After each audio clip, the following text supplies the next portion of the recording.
Hi hello నమస్తే welcome back to Rani's blogs. ఈరోజు tomato మామిడికాయ చారు, మామిడికాయ పచ్చిపులుసు అనొచ్చు, టమాటో మామిడికాయ పచ్చిపులుసు అనొచ్చు, కానీ సూపర్ ఈజీ రెసిపీ. వంట రాని వాళ్ళు కూడా ఇప్పుడిప్పుడే వంట స్టార్ట్ చేసిన చిన్నపిల్లలు ఆడపిల్లలు కూడా ఈజీగా చేసేసుకోవచ్చు. బ్యాచిలర్ పిల్లలు కూడా ఎంత బాగుంటుందంటే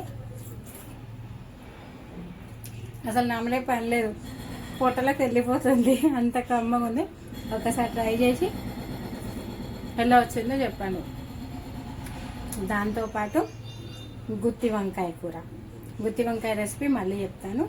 ఈరోజైతే టమాటో మామిడికాయ చారు ఎలా వచ్చిందో కామెంట్ చేయండి. నచ్చితే మాత్రం ఖచ్చితంగా లైక్, షేర్, సబ్స్క్రైబ్ మర్చిపోవద్దు. Thank you. ముందుగా మామిడికాయలు టమాటాలు నీటికి కడుక్కోవాలి. మామిడికాయకి జీడి ఉంటుంది కదా, అది మొత్తం కడిగేసుకోవాలి. ఎందుకంటే మనం తొక్కతో సహా ఉడకబెట్టుకుంటాం. ఇక్కడ టమాటాలు మామిడికాయలు ముక్కలు కట్ చేసుకొని మునిగేంత వరకు వాటర్ పోసి మొత్తం మెత్తగా గుజ్జు అయ్యేంత వరకు ఉడకబెట్టేసుకోవాలి. మొత్తం ఉడికిన తర్వాత దాన్ని దింపుకొని మన స్మాషర్ తోటి మొత్తం టమాటా గుజ్జు మామిడికాయ గుజ్జు నీట్గా వచ్చేంత వరకు స్మాష్ చేసుకొని స్ట్రెయిన్ చేసుకొని పక్కకు పెట్టేసుకోవాలి.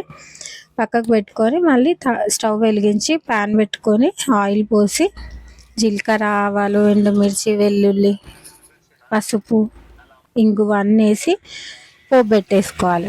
పోపు పెట్టేసుకొని మంచి గోల్డెన్ కలర్ వచ్చినాక మనం రెడీ చేసి పెట్టుకున్న మామిడికాయ టమాటా గుజ్జు రసం ఇందులో పోసేసుకోవాలి.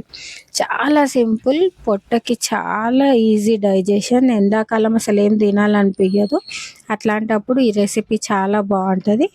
అది వేసిన తర్వాత ఉప్పు, కారం, కొత్తిమీర, కరివేపాకు వేసి మసాలా పెట్టుకోవడమే. 5 minutesలో అయిపోతుంది, మనకి ఎక్కువ టైం పట్టదు. టమాటాలు ఉడకడానికే టైము, అంతే. కమ్మటి టమాటా మామిడికాయ చారు రెడీ. ఎలా అనిపించిందో చెప్పండి.